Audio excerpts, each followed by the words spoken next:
With that, it is my great pleasure to introduce Ryan Fogelman. As probably, if none of you, I'm assuming all of you know who he is if you're on this webinar, but I will also be acting as MC and question asker throughout this. So if you have questions, feel free to put them in the chat, the question answer, or email me at ksander@wasterecycling.org. If you don't want people to see what your question is, we'll get it out there and get it up there. With that, Ryan, let's find out how many fires we've been dealing with. Oh, wow. There you go, Kirk. Thank you very much. I appreciate it. Everybody, if you don't know, Kirk has been around for a long time. He is a very well accomplished member of National Waste and Recycling Association, and I always have appreciated all of his support and the organization's support as a whole. So, as you know, right, this isn't anything that's completely new. So I think, the biggest thing that I want to really impress upon everybody is that, when you think through historically technology, right, when you think through historically when we have issues, and again, whether you're looking at it from a country perspective or from an industry perspective, the reality is that we're always trying to find solutions, and sometimes we pick the right solution and sometimes we go down the path and pick the wrong solution, right? So again, sometimes it's gray and we really have no idea and it can take decades to figure it out. In this case, my belief is that, and I only can say it from, my perspective, but the reality is in the US and Canada, we really had a big issue with lithium ion batteries. Now, granted, it's hitting everywhere in the globe, but I really wasn't focusing on it outside of 2018 when, we started seeing these fires pop up across across the globe, not just US and Canada, but they were happening everywhere. And again, I think this is where we get to kind of talk through, what we're seeing from a very high level. I do believe that the U.S. and Canadian waste and recycling operators, and again, it's a very broad definition, and of course, you always have great operators and you have bad actors, but the reality is that the U.S. has really, with a combination of education and operational best practices, and with the help of a lot of really smart people from the fire industry, and then obviously, with our system, the fire rover system, which I'll go in as well. You put all those together, and we're starting to see fires go down. Right. So now, what does that mean? From a high level, this was really, when we started. And honestly, at this point, I didn't know if fire rover worked, and I didn't know if lithium ion batteries were a problem. Right. I mean, you can talk to, some of the guys who've been in the industry forever, Michael Timpane. I'm sure he's probably on here. If he's not, I'm sure he'll watch this. But, the reality is that nobody knew what was going on in the first couple of years. I think when we saw 2018, that's really when we realized that we're now dealing with a monster, right? We're now dealing with a lithium ion batteries that are getting caught in waste and recycling streams, and really exacerbating the hazards that we've had and I call them traditional hazards, right? The propane tanks, pool chemicals, the hot briquettes, all the different things that cause fires in trucks and facilities that have been doing that for years and years. So, we really saw that increase in 18. And again, I'll start to go through more specifics, but, insurance started pulling out. There were a lot more claims, a lot of things happened. 19 and 20, again, there were a lot of things that happened from a best practice perspective, from an operator. And, we did see fires go down. And again, in 20, we started dealing with COVID. So, this was a little bit of an anomaly. But really, in 21 and 22, we saw the most fires we've seen, since, the lithium ion battery wave, when really we weren't prepared. So this is a prepared, and this is what gets scary, right? This was a prepared or a prepared industry. And again, we're starting to see now that fires are going down, and we'll walk through what materials and what bases they were. But really, we have over 600 facilities now that are covered by fire rover. We've never had a catastrophic loss start in an area that we protect. And again, I'm not using this as a sales pitch. It really is a solution to the problem we've had, where you've seen other countries that have gone down the path of more AI systems, more automated systems, and they've had a number of issues. And they can't say that they haven't had catastrophic losses. They don't show videos. They don't really show what happens on the front lines, which makes us a little bit unique. So really, this is last year, right? And even though we've made progress, we still had three of the top months in in 2023 that we had, in all months, right? We had, two of the second highest months. We had one that was the third, but in the reality, right, we're still in the second highest month of reported fires we've had. So, I am clearly not saying that we have this solution, solidified and fixed, but reality is hopefully we're making progress. We'll know in 2024, which is why I continue to do this data every year, from a consolidation perspective. Getting into the waste and recycling, like this breaks down everything, right? So really, one of the things that I say all the time is like, what is real recycling? And I think, the public doesn't truly understand what real recycling is, right? They understand curbside. They don't understand, really what stops a pound of a product from going into, or pound of a material going into a landfill versus being reused, recycled, and then put back into circulation. So the reason I break up paper, plastic, and waste is because it really does hit a lot of the curbside side, right? These are the single stream MRFs that you have. These are the transfer stations, right? Dealing with MSW, and this is one type of a supply chain, right? Metal's a little different, right? I mean, if you have a car, right? And this is a perfect example from Alaska, right? I talked to a couple scrap metal guys there, and the reality is I'm like, hey, why don't you guys go into the cars and make sure that you don't have batteries inside the cars, or you don't have whatever else, or fire hazards inside the cars. And basically they're told that they're not allowed to open the doors because they get meth labs that are dropped in that they have to, shred. So, there's all these things that, yeah, it'd be great if we could go in and basically clean out a car before, but you know what? To have a risk of, getting hit and pricked by, a needle, it's not worth it's not worth the squeeze on that one. We do organics. Chemicals is our hazard materials. We do a ton of hazard materials. And again, chemicals, it's not a lithium ion battery problem. There's fires that are inherent in the risk, of doing business. C and D, very similar. Again, if a house is being taken down, you can remove everything, right? Or an office building is taken down, you can remove everything that you think is going to cause a fire later. But if there's a hurricane or there's a fire, you really have a lot to clean up, and you don't get to choose what goes into those. Rubber, we have a ton of rubber fires that we do see. And then scrap. This is electronic scrap. This is burgeoning.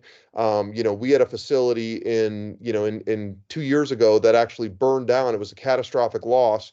We put our fire out. The fire department arrived 40 minutes later. They went to use water, and there was no water in the fire hydrants because the utility had shut them off.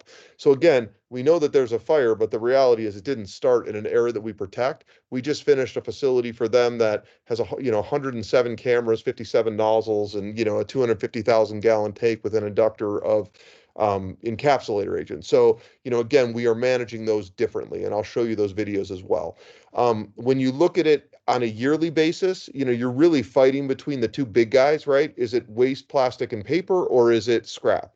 And again, there's been years in 2018, 40% of what we were seeing was scrap. 21, 40, or 37%. But in 2022, we had our highest number, and it was really all driven by the MRFs and the transfer stations, not by scrap.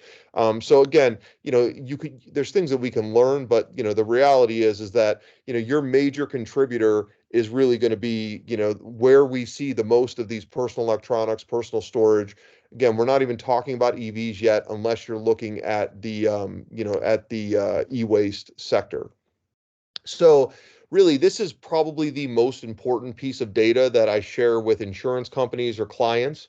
Really, the Fire Rover's performance, right, and how we've done.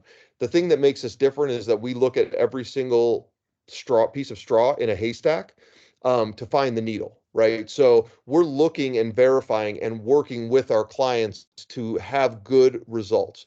With that, we're looking at alarms all the time that we clear, but in 2022 versus 2023, actionable fires or hotspots. This is a fire or a hotspot that actually needs something. So if we see a hotspot that's sun moves, that's not an actionable hotspot. We see a lithium ion battery go up, and somebody, a loader takes it and pulls it out, that was an actionable hotspot, and it was taken care of, right? So we've pressurized our system 344 times in 22, 301 times in 23. What that means is we brought water to the nozzle. Now, whether we have standalone unit where we're wholly self-contained, or whether we're tied into the to the water infrastructure, that's really where we're basically, one of our virtual firefighters or one of our agents is looking at, verifying, and saying, okay, there is a hazard. I am going to at least get ready to spray.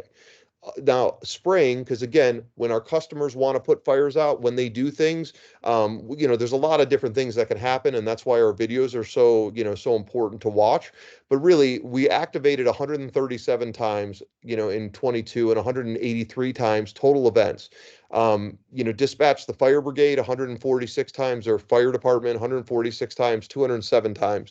And catastrophic losses that started in areas that we protect is zero, right? So again, I hope I always am going to be able to say that, but the reality is that if you look at it from an insurance perspective and you look at these numbers here, right, these reported fires are typically the bigger fires, right? The 2 alarm, 3 alarm, 4 alarm fires.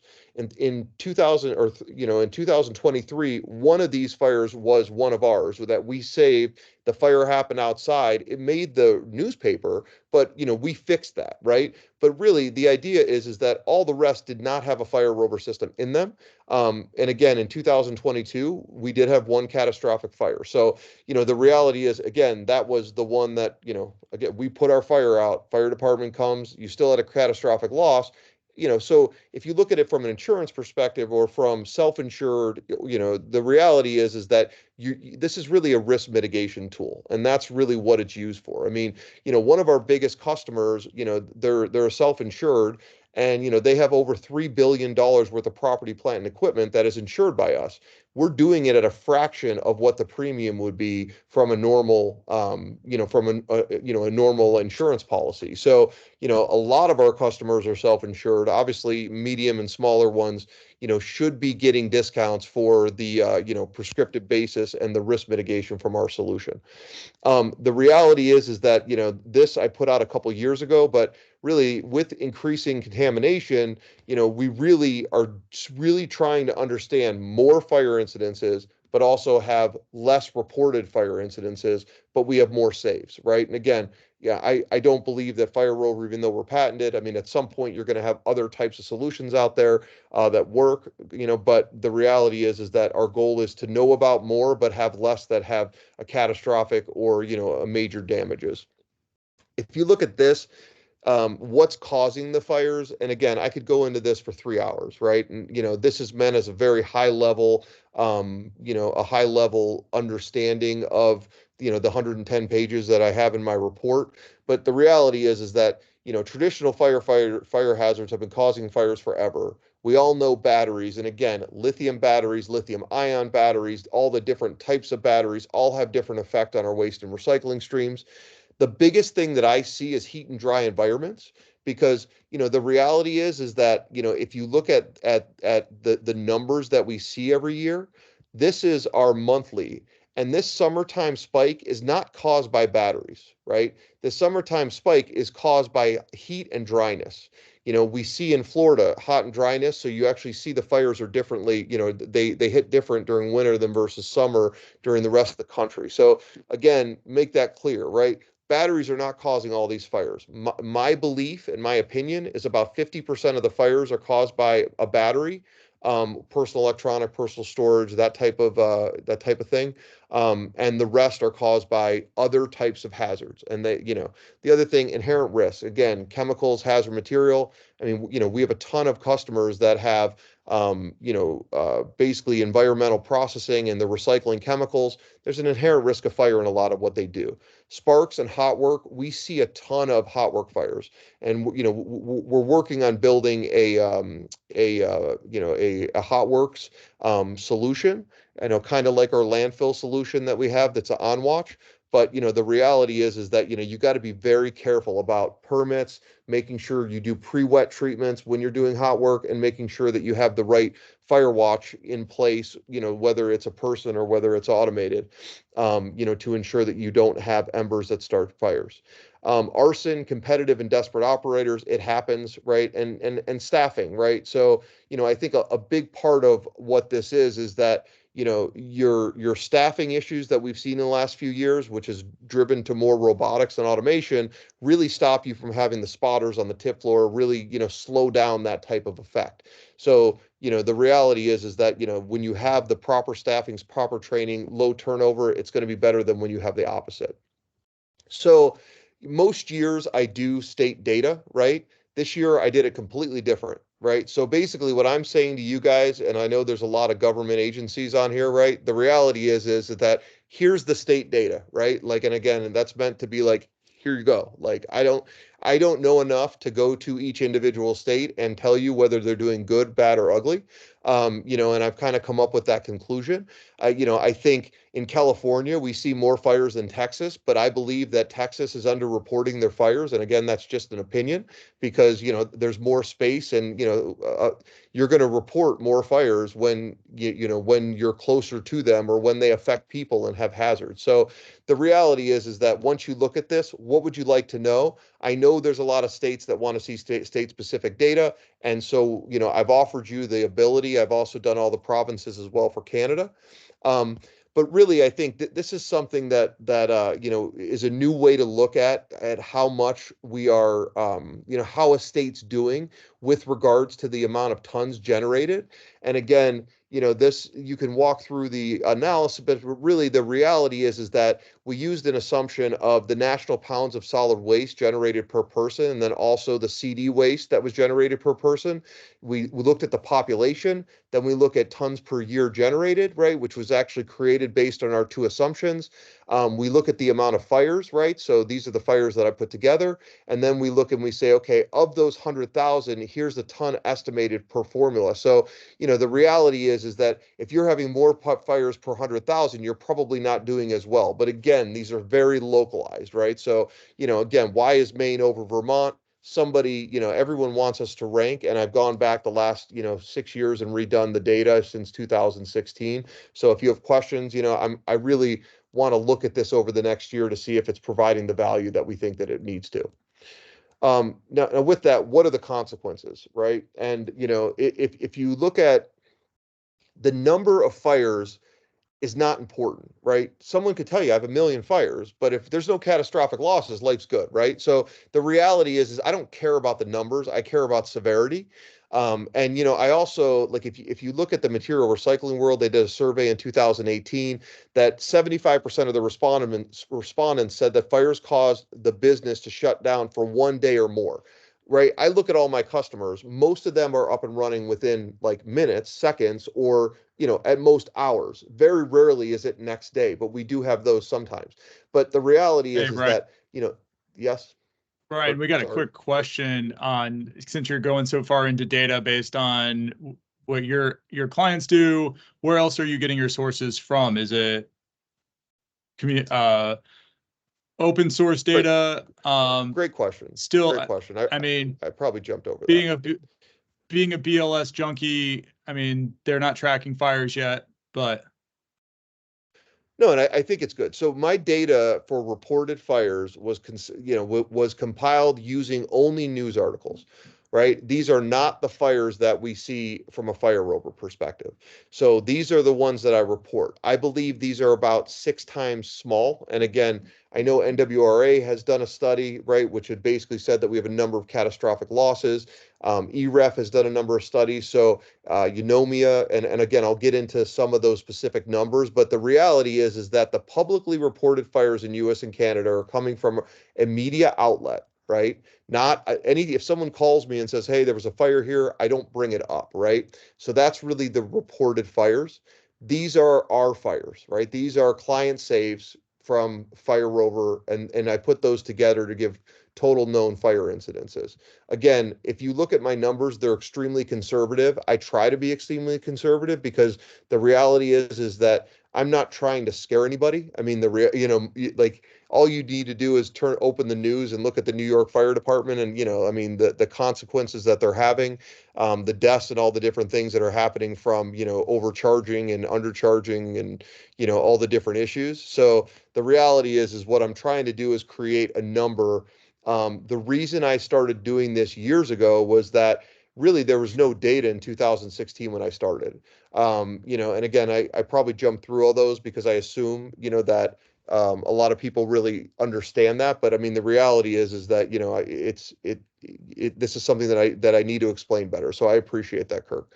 Um, and again, I think when you look at the data, a lot of times it's done by surveys or it's done by anecdotal, right? None of mine is anecdotal. All of mine comes from either reported fires or from the fires that I see on a daily basis through our customers. So really to get into it, this was one of the studies that Eunomia did with the Environmental Services Association. And, again, this is where, so when you look at the severity of fires, if you look to the UK, which I did a number of times in the beginning, because they've really done a good job reporting their fires, and they have a regulatory agency that requires that, when there is a fire due to these, that they're actually reported. But really the reality is that you want that fire. If you look at here, I don't know if you can see, but basically a severity 4 fire, which is about 20%, is 1 to 4 hours. Anything over 4 hours, right, is like the rest of the 80%. So almost 80% of incidences in the UK per this study, and this study was from 2022, burned for more than 4 hours, right? Which again, that's a big issue that we need to deal with. How do you get that wish standard that they created? A successful fire incident outcome is 4 hours when you're dealing with the waste industry. And then when you look at it from a UK perspective, looking at everything, severity of fire, that really it was a really big, powerful stat that Eunomia put out. In addition, what Eunomia did was they looked at by category, they looked at the pounds estimated costs. And again, we'll get into that a little more, but this is where I came up with the 1.2 billion annually that the fires are causing from a damage perspective, direct, usually not indirect or not included in these. And again, I think, the major issue is that if you're an operator, right, 141 million pounds, which, the equivalent is in the 1.2 billion, but basically the reality is that these fires are being borne the costs by your insurance companies and by the operators, right? Fire and rescue will deal with another 4%. The environment, obviously, so this is the indirect cost that we're not seeing of fire, water, and other things, and I'll get into it. But the reality is that if you look at these numbers and then you back into the numbers that NWRA put together about catastrophic losses and the cost of 30 to 50 million to build a new MRF transfer station, scrap metal yard, right? You can really back into these numbers. The 2.5 billion is not a stretch at all. It's a very conservative number. And again, so this is something as well, and I know, Dr. Thompson is on this call. The reality is that this is inside the report, and we'll also, I'm speaking at NERC with Dr. Thompson, and then he'll also be at Waste Expo on our panel. But really, we walk through, this material that we're dealing with. How toxic is the material that we're fighting? Because I'm part of a battery MBA, and I've also done a lot of research, and I really can't find a lot of studies around toxicology and the toxicity of the products that we have and that we're dealing with. So we break this out, which basically shows based on material type, what we think the hazards are. So the real question first is, how toxic is the material that we're fighting? This is actually ammonia not being lit on fire, right? This is chlorine. So this is what these things do when you're just dealing with them on a tip floor or in a C&D facility or at a scrap metal facility. So really, and I say we need to protect our employees from themselves. Like, firefighters don't like that guy who runs in and tries to save the fire, because the reality is that they don't want to run in and save his life if he does something wrong. So the reality is that, like, we have to protect our employees from themselves. And then the other thing is, so now if we start looking at the fire chemicals and what they cause Hey, now, Brian, okay, yeah. now that you're going on cause of what's burning, are you going to get into it further, or on the cause? What's the cause of most of these fires? We think they're mostly lithium batteries, but what do you have on causal ignition So sources? right, and that's really what we're looking into, or what George is looking into. But let's be clear, right? I mean, 50% of fires are batteries, electronic related, right? The other 50% are aerosol cans, propane tanks, compressed gases, lubricated oils, cooking oils, cosmetics, glass, dust, rag soaked implantables, right? Lead acid batteries, alkaline. I mean, again, those are part of the battery side. But, how many times do you have pool chemicals come in? It's chlorine, right? So, these are the things that, like, let's look at these when we have them and we're dealing with them just without a fire, but let's also now look at them with having a fire. And we need to make sure that if we have our employees out there, we don't want them on the front lines without proper PPE, right? We want to make sure everyone's well trained. So again, we will get into this. The report gets into it more, and then also we'll be getting into it more over the next few months.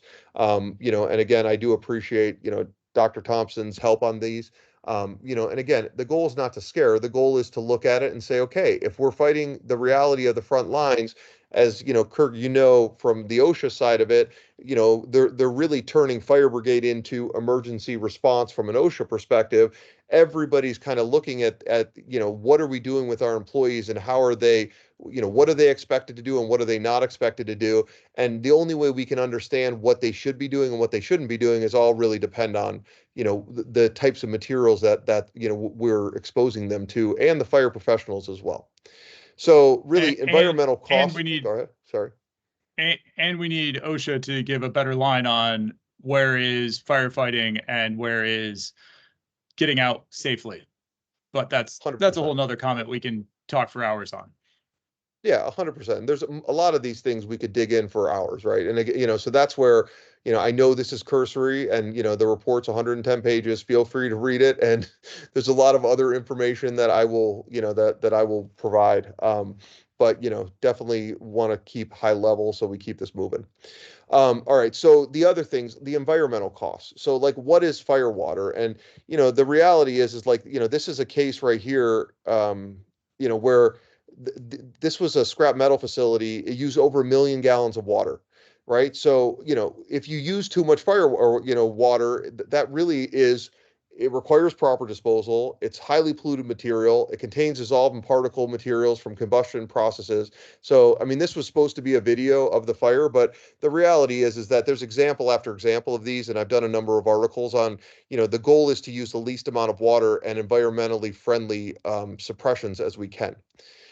Deaths and injuries. So the good news with deaths and injuries in waste and recycling is that we don't have a lot of deaths and injuries from facility fires. Most folks can evacuate. Now, with that being said, the injuries are typically to the fire professionals who are brought out to fight these fires. So the reality is, and the is that as we look at the front lines, what we want to understand is it is not acceptable for an operator to use the fire department as their front lines anymore, right? And why, like, to get a little bit more specific, is that in the United States and Canada, you have 1.2 million firefighters. 700,000 of those are volunteers. We have waste and recycling facilities across, every single state, every single area that there's people, you have waste and recycling, right? So the reality is that you have probably over 50% of these sites don't have like properly trained and properly equipped fire departments. So, now you're going to bring them in to fight a fire and they're not properly trained and properly equipped. Again, they're properly trained for the homes and for residential and for commercial. But, when you're dealing with one industry in a city or one of four industries in a city, it makes it a little bit more difficult, right? So, really what we need to do is protect the firefighters as well from fighting these fires if we can. And that's not something that seems to be really looked upon as a serious thing that we need to be looking at. So, this is from 2018, 2019, right? Yes, everyone in the beginning, when I started talking about that, lithium ion batteries were going to, we were going to get a wave in 2018. I heard over and over and again, that, I personally was causing insurance companies to leave. The reality, right, is that in 2018, of the top 5 guys that were insuring, these were their claims: shredders, batteries, hotspots, right? You had never had a battery fire before 16. Now you're getting 60 plus claims. So, the reality is that the insurance companies left because of claims. The insurance companies don't leave because of, noise, right? I mean, they don't, if there's a solution, now the goal has always been to bring them back in, but you have to mitigate the risk to do so. And really that's why, I mean, I always joke that I'm selling insurance, not, fire equipment, but what we've really seen is that if you can mitigate your risk, that's really the goal for any insurer, because, the amount of money that our customers pay us, it still doesn't cover insurance, right? I mean, there'd be a lot more if we were actually providing $100 million worth of insurance to some of these MRFs of the future. So with that, I know we're at minute, at 1.5. So were there any other questions, Kirk, that we can kind of talk into, or that I can answer before we get into how do you fight these fires, and, what's the best way to respond? No, nothing so far. I mean, there's a good debate going on, and a EPA report from 21 just got posted about sources of fires. So yeah, it's going well, but no other questions. Perfect. Okay. So the reality is this, is that prevention, you need to be a good operator, right? So, you need to do everything you can from an operator or an operation perspective to not have fires, right? Professional response, they are going to be as good as you need them to be. So, should we train them? Yes. Should we provide equipment for them? Yes. Should we do everything we can? But is it whose responsibility is it to ensure that they are ready and prepared to fight a fire at one of our operations? And the internal response. So really what we do is we at Fire Rover focus on the initial 10 minutes between a breakdown of a fire and then internal response. We are looking at, the goal is not to have a fire. The goal is not to have a major fire, right? So really the whole idea is, as we look for symptoms of fire using thermal, using, AI, using our optical flame detectors, using our smoke for steam analytics, right? We're trying to catch fires in the pre-incipient stage, which is a preemptive maintenance perspective. So how do you catch the fires here and stop them from ever getting here? And that's really what our system tries to do. We utilize a detection, we utilize extinguish, and we utilize virtual firefighters in UL certified facilities that are looking, verifying, and actually reacting and engaging with our customers to fight these fires. We have a box that is a 20 by 8 by 8 container, needs internet, electricity, and then we do custom piping from that. So you really don't need anything else except your hardline internet and your power. Inside the box is heated, it's cooled. So it's made for warm temperatures, small temperatures. Again, we have over 600 systems across the world at this point. So the reality is that, this is one solution. We also have a solution called continuous flow, where we're able to utilize the water from the system, or where we're able to become part of a sprinkler system as the primary system through variances and through local authorities having jurisdiction approving them. Now, the reason this is so important is that, again, we have communications and controls. Everything we do is like, we have a heartbeat with the system. We look at, we verify, we see. So we're constantly looking into these and we're keeping it active. On top of that, from a maintenance perspective, we're on site making sure that you have a fire security system that works, right? You want to make sure that your pipes aren't rusted. I mean, all the horror stories you've heard about sprinklers, dry systems, gets water in them, they can corrode, they can conduce, all those issues. We don't have those because really we're more of a bodyguard. Our goal is to ensure that everything's working. Then we have things like the light and like the riser indicators. The riser indicators are there to communicate with the guys on staff, the fire department, and we work on a lot of different things that basically have been built into our solution. We have site-generated panic alarms, right? Somebody sees a fire, they push it just so that, again, the goal is to get it as quick as possible. So it might be hidden by something. Sometimes you'll have a fire and you'll have a forklift sitting in front of it. We don't see it. This is where you have these types of, site-generated panic alarms. So, the reality, again, the box can be a massed unit. The box can be controlled. We have them all over, but really all you're seeing inside your facilities are our cameras and our equipment and everything else is outside, that's dealing with the elements, which is typically better than a lot of the elements that we're dealing with in a lot of these facilities. We do have monitoring. Our monitoring are humans, right? So this is unique. When I say that, we use AI and then we have a human. That human does a lot of different things, right? I call them virtual firefighters, but that human's able to look at, verify, work with, not spray a person if they're there, wait when we need to, and we'll get into some of those. But again, we always have a heartbeat, we have inspections, we have environmental checks, and our system comes with a full warranty bumper to bumper, right? Because the reality is that we want to make sure that we are fighting these fires from the best chance of the equipment working, which gives you the best shot at not having that major fire. Network infrastructure. Again, a couple of things. We have 9 of the top 10 waste and recycling companies in the US and Canada. We have operations in 5 different countries. We've extinguished fires. I mean, 2016, so we've put out thousands of fires at this point, over 600 active systems, and we've never lost a building due to an area that was protected by us, right? So again, I'm not saying that's good, bad, and ugly. This is an older picture, but yes, we have won a number of awards. We're Inc. 500, but a lot of the things were most important is the Edison Award, which was for industrial innovation. We actually beat out IBM, in that award. So it was really a pretty amazing thing from my side.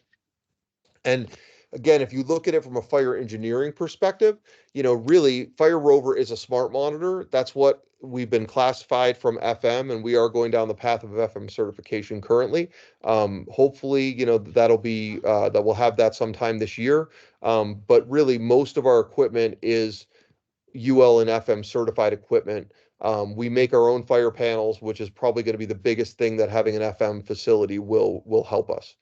Um, Now, FM did a study in 2020, and this is us versus a smart monitor versus an AI system, right? A automated system, right? We don't have false activations. I've never once had a false activation, not one time in our history, right? We have appropriate responses. So a deluge solution, you drop 30,000 gallons or something happens, right? We don't do that. We are targeted hazards. Obviously it's ideally suited for outdoor applications in large spaces. So we're an outdoor sprinkler system. Our system would not make sense in a commercial building or a high rise, right? It's just, we need line of sight, and we need to have big, large manufacturing buildings with high ceilings so that we can get the best aim from the ceiling. But really most important is that we use less water. So FM did a study on smart monitors. They said that you're utilizing 88% less water when you're using a system like ours, which was basically our system, and you're dealing with uncartoned, unexpanded plastic and cartoned, unexpanded plastic fire sources, which is basically bales of plastic materials that they did their study on. Again, less cleanup, right? We're utilizing 1,000 gallons of water and either an environmentally friendly wetting agent like F500 or Firebowl using a fluorine-free foam, or we use gels, and a lot of times we actually use water. This is our NFPA So, adoption. Ryan, Go ahead. As you're talking about the benefits, have you seen or have your clients seen a reduction in insurance rates when they put in Fire Rover? Yeah, I mean, so the answer to that is no. If you ask someone for a discount for Fire Rover, the answer is no. But if you ask someone who has actually done a prescriptive, look at your history, they're going to look at, you as an operator. How many fires have you had? What have you done incorrectly? What have you done correctly? What, do you have backup cameras? Do you have all these things? And by the way, so you have a Fire Rover. I don't really understand what that is. Can you explain to me more? So when our clients are proactive about sharing how the Fire Rover works, or I've been, brought into a number of meetings over the years. I mean, I spend probably 30% of my time talking to insurers. So the reality is that yes, when everything's taken into account, 100% our clients get discounts, or they actually get insurance, right? But the reality is that there is no prescriptive or no guaranteed, hey, if you use a Fire Rover, you get a 3% discount, right? I mean, it's just it doesn't work that way in the industry. So again, when I hear that, it kind of it's like one of those, yes, there are discounts, and I've never once had it where we didn't get a discount when it was explained properly and handled properly. But to get into the, why would insurers like it? It's based on credibility, right? So I give them my numbers, I give them our professional adoption, which we've been written into 409, we've been written into construction demolition as far as like the appendixes. And then we were in for construction and demolition, the 21st edition of NFPA's Fire Protection Handbook. So again, to get into this book that costs over $1,000, that's really the Bible for fire industry. That was a big thing to happen within 7 years of us starting our company, because and I'll take a step back. I am trying to change the way the world fights their fires from water to early detection and targeted deluge solutions, right? I'm not in waste and recycling. I'm in fire protection, and that's really what we're doing. And it just takes a long time to really build that credibility that you need to get to the FM approval, which again, I say it's coming. I mean, it's supposed to be this year. So, let's all pray together. All right. So just to start to get into some of the videos, because again, this is where, you can ask questions as we go. But, I can start to walk through how our solution works because, and don't take this the wrong way, but most people who go to our website or most people who go, to try to understand what we do, they look at us and they think we're an automated system. They don't understand that, we're actually looking at temperatures of 220, 320. We're looking at knowing if it's a forklift and clearing it. We're looking at knowing whether or not you react. In this case, you had a tip floor. Again, one of the things that you see in these tip floors is that they fill with smoke relatively quickly. We can see through smoke. We can see through darkness. Again, these guys are evacuating. It's what they should do. Now, keep in mind, this is a fire rover virtual agent who is using a joystick to move this fire to there was a fire on the tip floor. There was also a fire on the infeed line. So again, these are the things that we look, we react, we called the fire department. You see how they're about to hit that second fire. We've used 10% of our tank and we're ready to go if there's another fire. Our system never resets. It's always doing fire watch. So, it might be empty, so you got to fill it up. If it's a continuous flow, then you have unlimited water until the city runs out. Um, this is an example of a lithium ion battery like facility, a hot works issue. Again, what you're going to see here, right there, you see an explosion, right? Now we're going to wait. This is when we're engaged, right? When you'll see this right there, you saw that click? That was us engaging. We called the fire department, right? We're also talking to the guys on the phone. They're going to come in and they're going to say, hey, we want to look at it and see what's going on before you spray. So we're waiting, right? They go spray. Not sure what that did, but now we start spraying. Again, we're not going to spray when there's someone there doing something, right? We see that, we notice it, we work with them. The fire department comes, we understand that. We have a human and smart monitor, right? This is not hey, these guys are coming back in to look at it. We stopped. Now they've left. Now we're going to go back and continue to spray. Again, some of these videos are faster or slower. We end up getting that fire out, which is a lot of rare earth metals. This is a lithium ion battery facility, right? We actually cover a ton of these. These are button batteries. Now, what happens with the button battery? This is a 20-minute video that's down to like 20 seconds. But, we're spraying it with F500, and then we have a CAF system that they're using where they're using Firebolt, right? The goal with the lithium ion battery is not to stop thermal runaway. Whoever says we need to stop thermal runaway is looking at an EV, right? They're not looking at batteries like these. What we're trying to do here is we're trying to break the chain and making sure that nothing else, no collateral asset will burn, right? If we do that, we stop the fire. This is a great example of a lithium ion battery. It was a bike battery. And again, there's shrapnel. So when I see testing of lithium ion batteries, they have them in cages. The reason they have them in cages is because these fires have the tendency to shoot out shrapnel. Well, if your guy's on the floor, he shouldn't be standing there fighting a fire 6 feet away when there's shrapnel that could be coming off that or toxic chemicals. So again, one of my biggest pet peeves is a fire extinguisher that is made for you to escape a building with, where you have to stand 6 feet above it and you're spraying a battery and it says that it's made for batteries because it's not water. Again, like we got to think through these things from a smart perspective, not from what people say perspective. And again, it's all about results and the certifications, because if you don't have the certifications, that means you didn't get the results, or you're not doing it for some reason. We do deal with like a ton of explosions. So, this is a hazard material facility, right? We don't know what started this, but again, we'll have this fire out relatively quickly. Again, it's sped up, but we'll continue to work it until it's taken care of.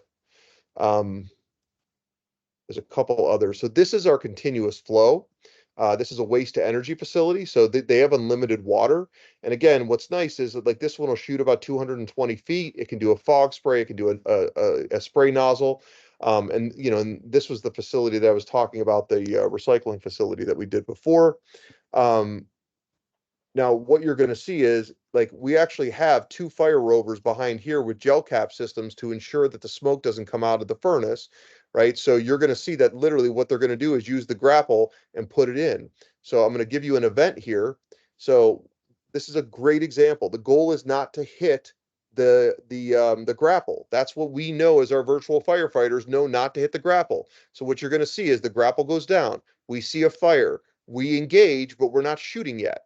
They're going to grab that. They're going to put it into this is being controlled from the control room, and the control room has control of this one nozzle that's going to come out. They have like they can take over control. We wait, then we shoot. Now you're going to see air in there because this is a public water system, so we're dealing with that. We're spraying. Guess what? Now they just dropped their grapple right into our spray. There's only so much we can do. Again, we'll spray. We'll put that fire out. Um, Again, now you have a fire in here, which actually goes into the furnace, which is actually the right place for it. Um, and again, the gel system wasn't in there when we did this, but you can see a better view, putting the fire down, lifting it up. Again, we are reacting. We are not just spraying, looking at heat and spraying. We are looking at collateral assets. We are doing everything we can to ensure that you have the best outcome, including from an equipment perspective. So this is one of the things that we're doing a ton of now: preemptive maintenance, catching hotspots so they can be removed, right? This is your in-feed lines, your in-feed conveyors. We can spray them, or we can just shut them down and you can remove them.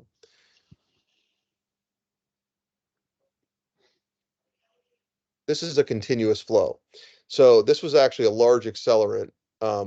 This video, this was a massive fire. They were working the next day, but again, just to show you worst case scenario, what can happen.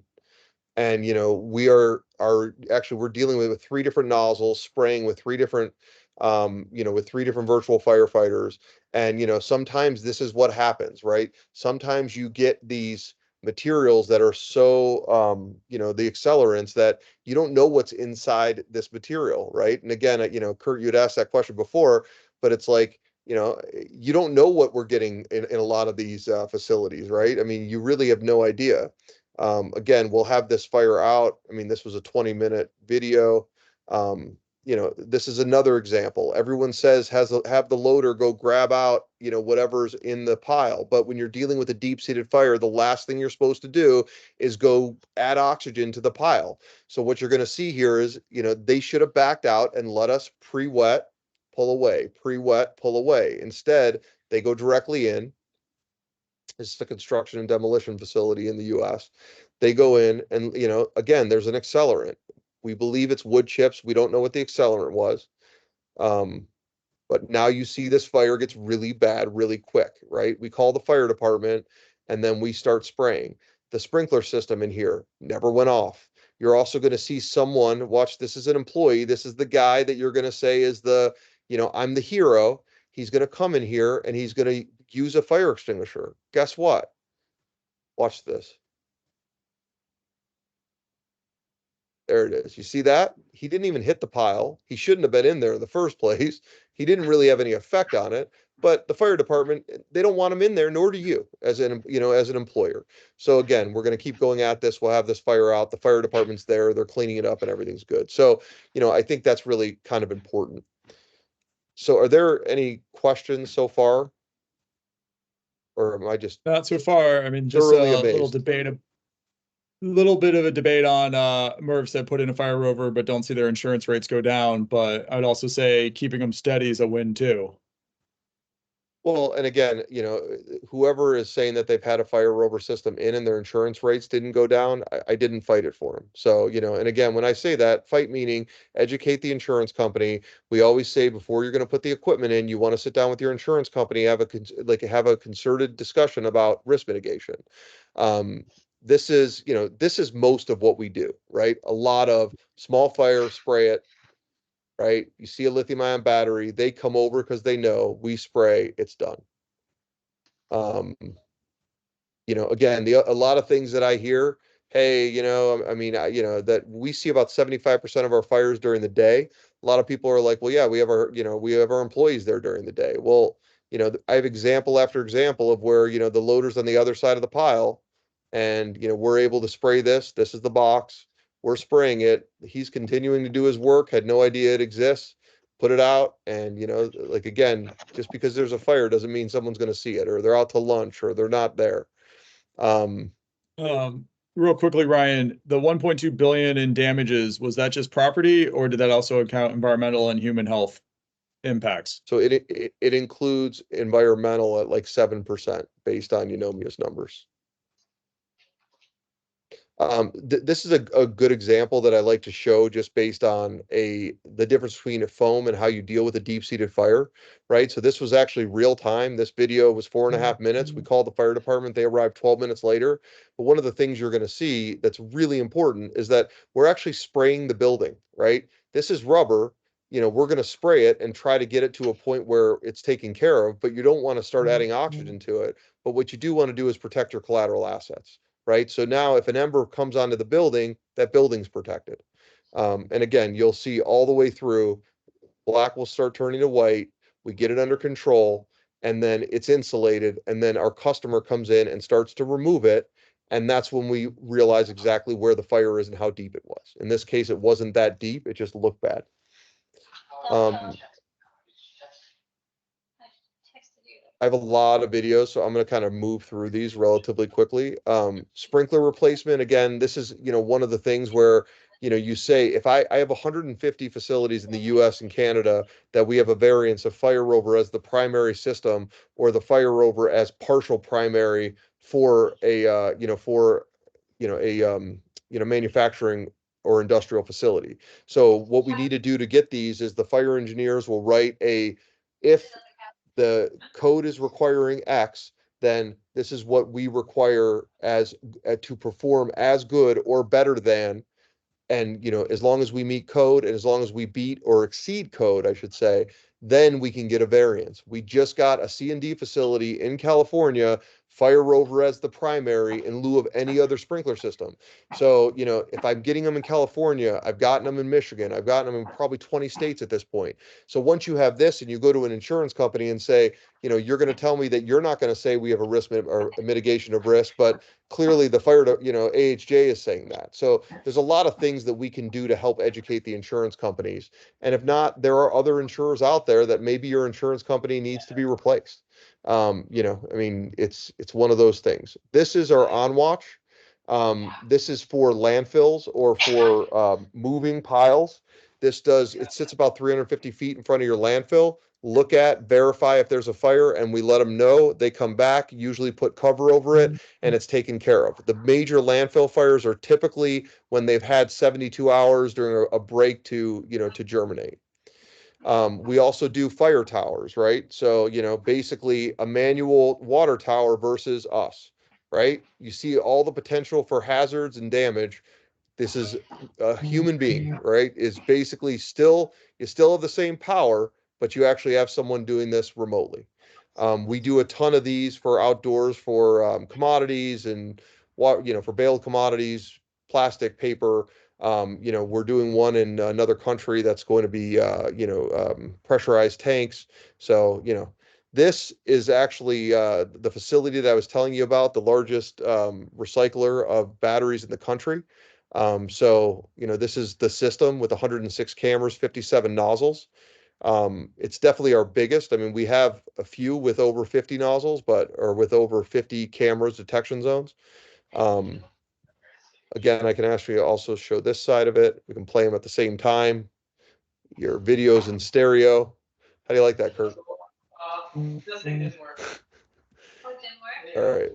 Okay, let Is me. someone, yeah, there's someone on that we have that I gotta. Yeah, I can take care of it. You keep talking. All right. Well, mute participant. Okay.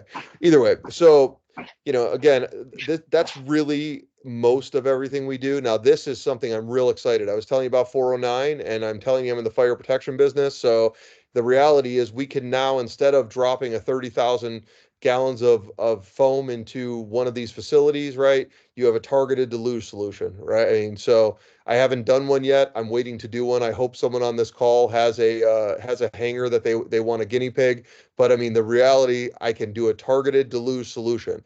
A big issue with planes, if this is open, it fills up the plane. You've ruined the inside. We can actually fight the fire where it is. If it's a pooled fire, we can turn it into a nozzle you know, and um, and hit it from a fog perspective to cover it and blanket it. We do a ton of warehouses. So, again, this is another one of our big ones, but the reality is that you have a lot of the insurance companies are requiring the ESFR. So basically, the high powered sprinkler systems. But, the issue is that there's a lot more weight when you're dealing with those types of sprinkler systems. This particular customer, which actually came from an insurance company, it was going to cost them so much to reinforce the roof. It was cheaper for them to put our system in, I think it was 30, 1, 2, 3, 4. I don't know. I can't count it right now. I believe it was like 50 something detection zones. And then, we have a nozzle on every one of these, angles. But, the reality is that you can do any area. You just got to make sure that the protection is. We also do like outdoor, so auto shredding facilities, right? When they're doing their processing, you never would have had a sprinkler system. We can create one. And again, it happens to be the best sprinkler system that was ever created. That's just my opinion. But the uh, the other thing and the last thing that I will say at a minute and like a 158, we have a ton of calf systems, right? If you're going to have your employees fight a fire, have them do it from a far enough distance away. If the fire department's coming on site, buy them one of these so that they can use this first, put in, the environmental, like safe foam, fluorine free foam, let them spray from far enough distance. And, because the good news on all of these facilities is that, typically nobody gets hurt, right? Or, typically nobody dies. It's the only time you get hurt is when you're really fighting the fire. So if you stay far enough away, you won't have that issue. But that really is my full that's my full presentation. If anyone wants to stay on for questions, I'm happy to stay on. But if you would like a copy of the report, please email me at rfogelman@firerover.com or follow my fire safety newsletter on LinkedIn. I promise not to spam. Usually, I do about one post or one article a month on my newsletter, 1 to 2, depending, and then um, my other newsletter will do, I mean, at most 4 a month. So you can always opt out if you're not happy. All right. Well, we probably have the most quintessential question is, what's it going to cost me to put a fire rover in my facility?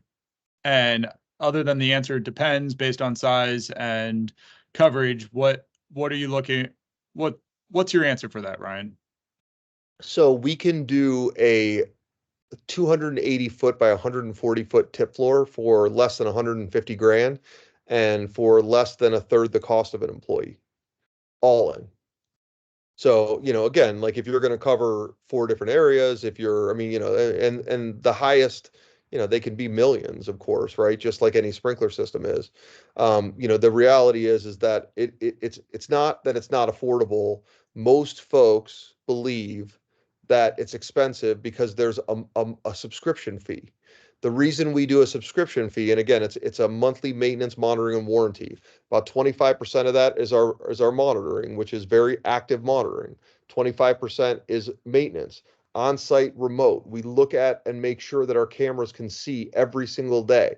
We look in it, we have a heartbeat with the system. If something breaks on the system, we come out next business day and replace it. We fix it, right? We are proactive. We're more of a bodyguard or a fire guard than we are a dumb system. And then we have warranty, bumper to bumper for the life of the contract. The reason we do this, just imagine when we have one of these videos, right? Even if it comes out good, right? It's all opinion. So we're in a very contentious relationship with our clients, right? I mean, our clients can say, hey, why didn't you do this? Or why didn't you do this? Or why didn't you do this? Or maybe we should have done this or something. So the reality is that if a camera breaks and I need it replaced in 5 years, when I'm not dealing with the same person that I started with and we're really dealing with just a contract, I have to say to them, hey guys, I need a new camera. For what? The fire rover system. Well, what's the fire rover system? And then I'm reselling it. So, then I have to get a $20,000, set of cameras and nozzles. I have to have all that, approved. So again, if you can imagine, for us, it's if there's something wrong, we come out, we fix it. There's no question, right? If we have an event, we deal with it the next morning, we talk through it, we send you a report, we tell you what we think you could have done better, you tell us what you think we could have done better, and then as long as we don't have a catastrophic loss, nobody knows or nobody cares, right? I mean, or a major damage, right? And again, anyone who tells me that insurance companies don't give discounts don't understand that the discounts are given because of our performance. We've never had a catastrophic loss start in an area that we protect. I would say that we probably have never had a claim that has come out of any of the fire or any of our systems. So when the insurance companies understand that, they understand risk mitigation, they understand not having claims, and they understand how that helps.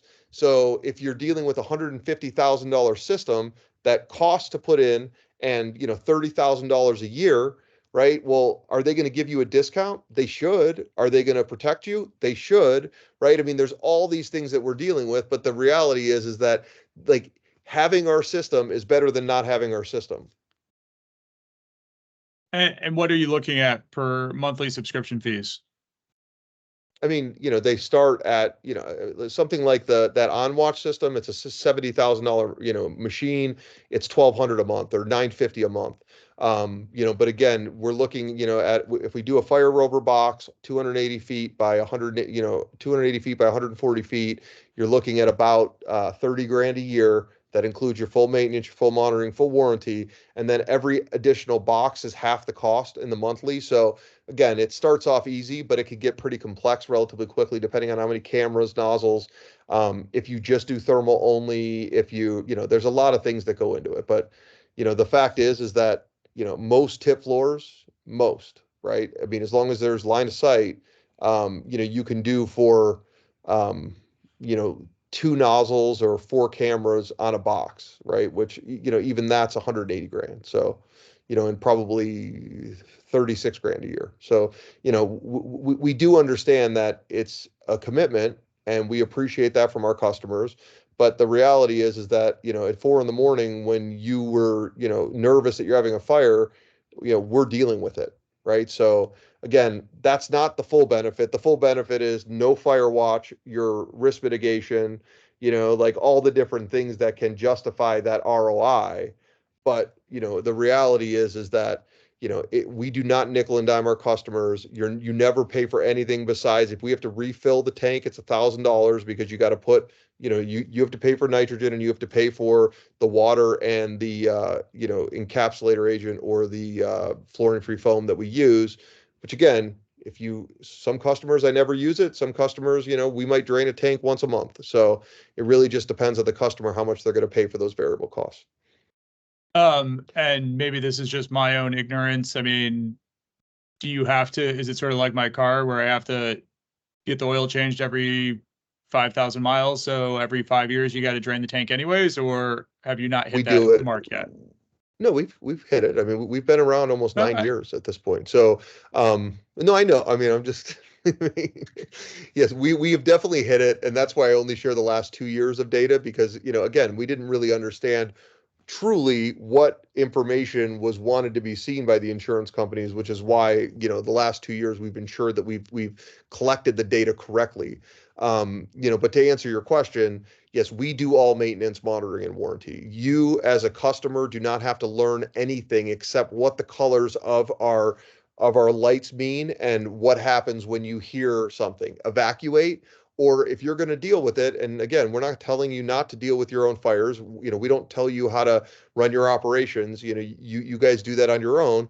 But the reality is that you don't have to do anything on your system besides give us internet and give us 120-volt electricity. And if you have a continuous flow solution, then you need to make sure that we have water.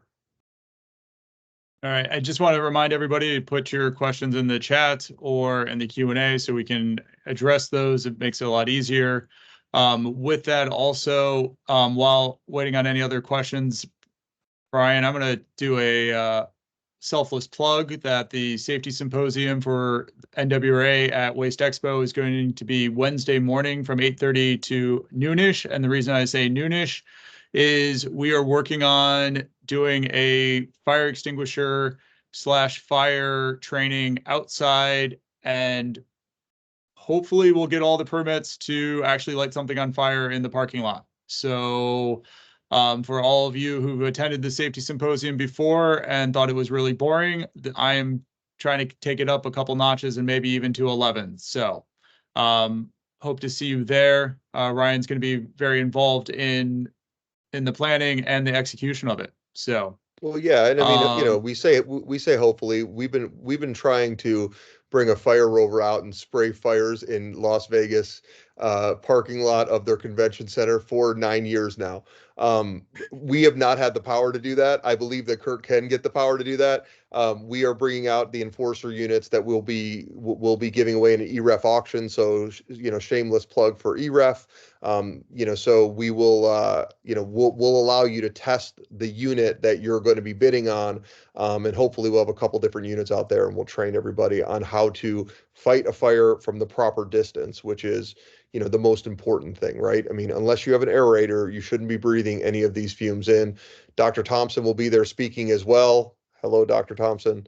We will have you out, and he'll be there on Monday from 3 to 4 to talk with Bob Schallenberger, who is with Interco, one of the largest battery recyclers. They had a catastrophic loss. We also have Dave DeVito, who is he actually fought one of his C&D fires, a massive 70-yard acre fire that he put out himself with his team. And again, he did that because the fire department was on board with that.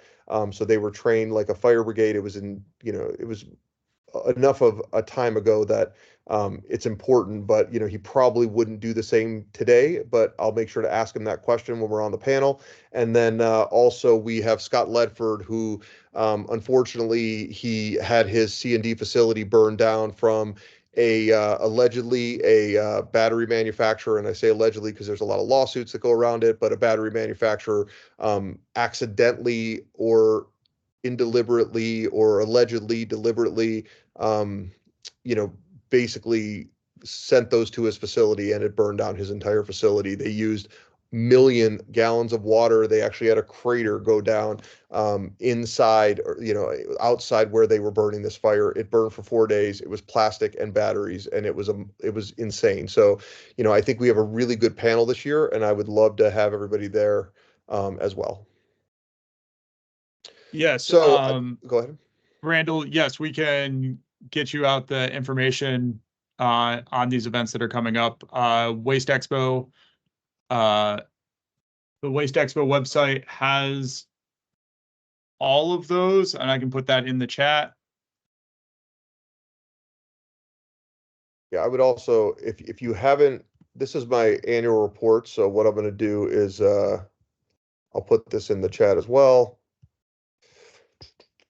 If anybody wants, this is where you can get a copy of the annual report, or just email me, and I'll put my email address, and just email me as well, and I'm happy to send you a PDF version. I will be bringing a ton of versions to scrap